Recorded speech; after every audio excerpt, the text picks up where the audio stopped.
سبحان اللہ۔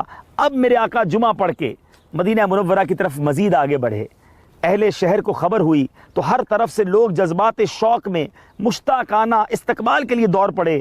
آپ صلی اللہ تعالی علیہ وسلم کے دادا عبد المطلب کے ننہالی رشتہ دار بنو نجار ہتھیار لگائے، قبا سے شہر تک 2 رویا صفے بنائے، ہاتھ باندھے مستانہ وار چل رہے تھے۔ آپ راستے میں تمام قبائل کی محبتوں کا شکریہ ادا کرتے، سب کو خیر و برکت کی دعائیں دیتے ہوئے چلے جا رہے تھے۔ شہر قریب آ گیا تو اہل مدینہ کے جوش و خروش کا یہ عالم تھا کہ پردہ نشین خواتین مکانوں کی چھتوں پر چڑھ گئیں اور یہ استقبالیہ اشعار پڑھنے لگیں۔ طلع البدر علینا من ثنیات الوداع وجب الشکر علینا ما دعا للہ داعی۔ اس کا ترجمہ کتنا پیارا ہے۔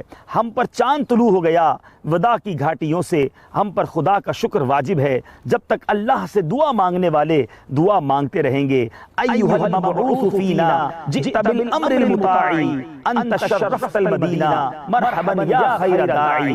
اے وہ ذات گرامی جو ہمارے اندر مبعوث کیے گئے، آپ صلی اللہ تعالی علیہ وسلم وہ دین لائے جو اطاعت کے قابل ہے، آپ نے مدینہ منورہ کو مشرف فرما دیا تو آپ کے لیے خوش آمدید ہے، اے بہترین دعوت دینے والے۔ سبحان اللہ۔ اب یہاں ننھی بچیوں نے بڑا پیارا شعر گنگنایا، نحن جوار من بنی النجار یا حبذا محمد من جاری۔ ہم خاندان بنو نجار کی بچیاں ہیں۔ واہ کیا ہی خوب ہوا کہ حضرت محمد صلی اللہ تعالی علیہ وسلم ہمارے پڑوسی ہو گئے۔ حضور اکرم صلی اللہ تعالی علیہ وسلم نے ان بچیوں کے جوش، مسرت اور والہانہ محبت سے متاثر ہو کر پوچھا، اے بچیوں کیا تم مجھ سے محبت کرتی ہو؟ تو بچیوں نے یک زبان ہو کر کہا، جی ہاں جی ہاں۔ میرے آقا علیہ الصلوۃ والسلام نے یہ سن کر بہت خوش ہوئے اور مسکراتے ہوئے فرمایا، میں بھی تم سے پیار کرتا ہوں۔ سبحان اللہ۔ محبت کا یہ عظیم واقعہ، اس کی یادگار یہاں بنائی گئی ہے۔ اس مقام کو ثنیۃ الوداع کہا جاتا ہے۔ سبحان اللہ۔ آئیے اس مقام پر وہ مبارک نغمہ سنتے ہیں۔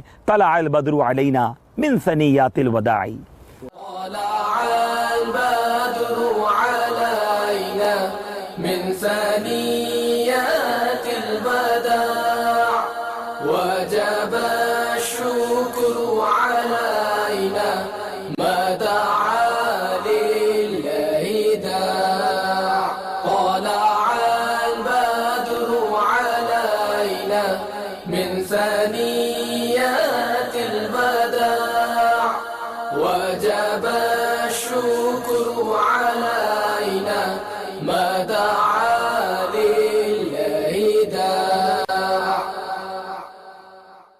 اب میرے میٹھے پیارے اسلامی بھائیوں، چھوٹے چھوٹے لڑکے اور غلام جھنڈ کے جھنڈ مارے خوشی کے مدینہ منورہ کی گلیوں میں نبی پاک علیہ الصلوۃ والسلام کی آمد آمد کا نعرہ لگاتے دوڑتے پھرتے تھے۔ صحابی رسول حضرت برہ بن عازب رضی اللہ تعالیٰ عنہ فرماتے ہیں، جو فرحت و سرور، انوار و تجلیات نبی پاک علیہ الصلوۃ والسلام کے مدینہ منورہ میں تشریف لانے کے دن ظاہر ہوئے، نہ اس سے پہلے کبھی ظاہر ہوئے، نہ اس کے بعد کبھی ظاہر ہوئے۔